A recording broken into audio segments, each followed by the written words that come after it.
فرستاد دستوری برای این هوای آلوده، برای ولیعصر و درختای فرسوده، برای پیروز و احتمال انقراضش، برای سگهای بیگناه ممنوعه، برای گریه های بیوقفه، برای تصویر تکرار این لحظه، برای چهره‌ای که میخنده، برای دانش آموزا، برای آینده، برای این بهشت اجباری، برای نخبه های زندانی، برای کودکان افغانی، برای این همه برای غیر تکراری، برای این همه شعارهای تو خالی، برای آبان خونه های پوشالی، برای احساس آرامش، برای خورشید پس از شبای طولانی، برای روزهای حساب و بیخوابی، برای مرد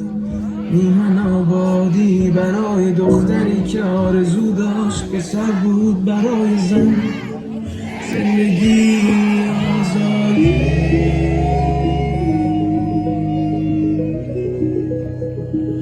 برای آزادی،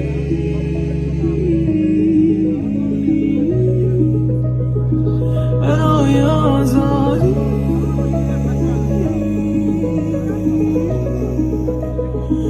برای آزادی.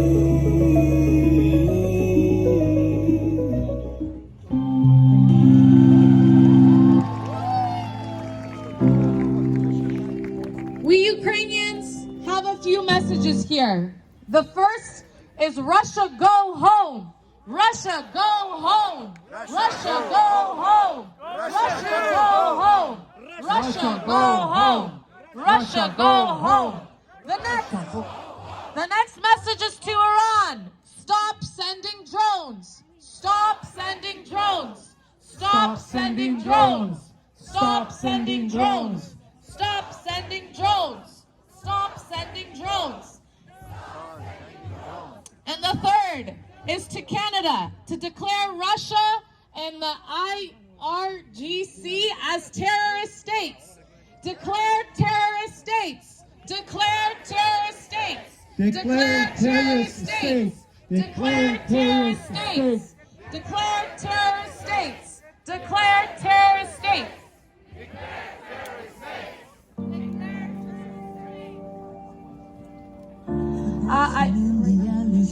I'd now like to invite David West, the mayor of Richmond Hill, for a few words. First, I want to thank the mayor hosting us in Richmond Hill, always supporting our communities. Thank you, Mayor. Thank you so much. For those of you that live here in Richmond Hill, it's great that you're here. For those of you that are visiting us, welcome to Richmond Hill. On behalf of Council, and I have a number of my colleagues from Council here today, Regional Local Councillor Godwin Chan, Councillor-elect Scott Thompson, Ward 4 Councillor Reka Shepherd, and Ward 3 Councillor Castro Liu. Thank you very much. There's a number of other dignitaries here that are going to be introduced in a minute. So good afternoon. My name's David West. It is the Mayor of Richmond Hill. And on behalf of members of our council, I am here once again to support in solidarity and unity against oppression, against the atrocities not only in Iran, but also in Ukraine. I am joined with friends and colleagues from all three levels of government and political parties because we are all here, every one of us, united on what is important to Canadians, and that is standing up for freedom and equality. After 2 long years after the Ukrainian Flight 752 was shot down, and 2 months after the protests in Iran began, and almost 10 months of war in Ukraine, I am horrified and saddened to see the shocking images of what is happening for the citizens of both of these countries. But I am encouraged that their heroic people are so bravely expressing their desire for change, and that's what we're doing here today. We're asking for justice and for freedom, freedoms which I will say too, being this is the day after Remembrance Day, that so many in Canada fought hard to protect. I am here to show the brave courageous women and men of Iran and of Ukraine that Richmond Hill will continue to stand up for democracy, will continue to stand for freedom, and we will continue to stand in unity with you. So to my fellow Canadians and to the media, these are not faraway global issues. An attack on human rights in one part of the world is an attack on all of our human rights right here in Richmond Hill. We must collectively and in union denounce dictatorships across the world.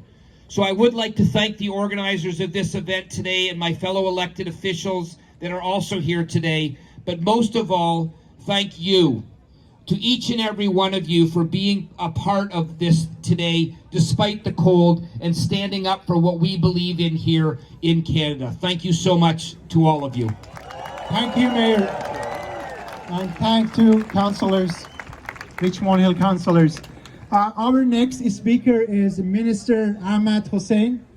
Minister Hussain is representing government, and I appreciate Minister Hussein's presence here. As you know, our government is doing pretty well compared to other countries regarding the support for the people of Iran. Even though we have serious demands, we put before the government, but we thank the government for all the work they are doing. Minister Hussain, ladies and gentlemen. Thank you so much, and I'm here with Leah Taylor-Roy, the Member of Parliament for Aurora, Oak Ridges, Richmond Hill. Azadi Slava Ukraini! Azadi Slava Ukraini! We are here because you are showing courage. You're showing the best of Canada. Two communities coming together as Canadians to stand up for human rights, to stand up against oppression, both in Ukraine and in Iran. We stand with you. We join you in your fight for freedom. We join you to keep the memory of Mahsa Amini alive. We join you in your struggle for freedom. Azadi Slava Ukraini! Azadi Slava Ukraini! Canada will always stand with you. Canada will always stand for human rights and against oppression and against human rights violations. We will do everything that we can, and we will continue to sanction and ban those who are violating human rights, those who are killing peaceful demonstrators. We are with you. Thank you for showing the best of Canada. Merci beaucoup. Azadi Slava Ukraini. I'd like to now introduce MP Leah Roy Taylor, who is the Liberal MP from the riding of Aurora, Oak Ridges, Richmond Hill. Thank you.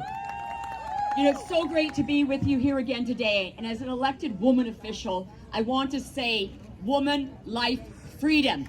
This is about the rights of not only women, but women first in Iran. And we have to remember that. We have to fight for women's rights around the world, in Ukraine, in Iran, and other places as well. So I stand with you. I stand with all women, and we are fighting for freedom. So thank you for being here, and let's keep this up until we win this war. Thank you.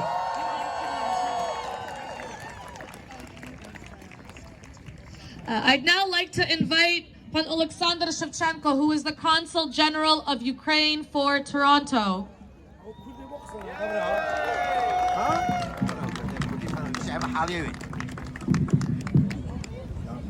Thank you. Azadi, Slava Ukraini. A week ago, on the 5th of November, Iran's foreign minister admitted for the first time that his country supplied kamikaze drone to Russia after repeated denial by both Iran and Russia of Iran's involvement in the matter. The Iranian foreign minister stated, however, that these drones were supposedly supplied before the war in Ukraine. The kamikaze drone Shahed 136 that Russia used to attack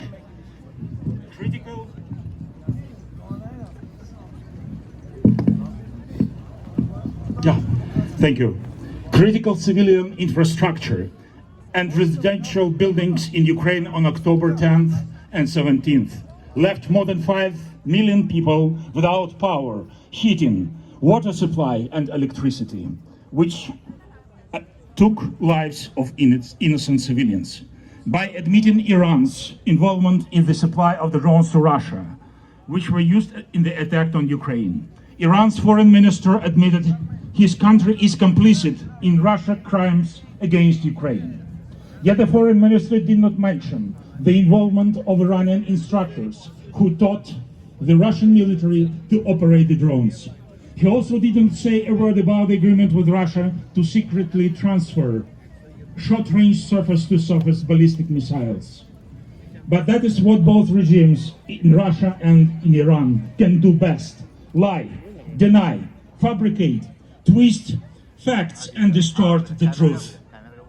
Just as Putin lied that no Russian troops were involved in the annexation of the Crimea in 2014, as the Russian Foreign Minister Lavrov and his diplomats lied brazenly before the war that Russia would not invade Ukraine.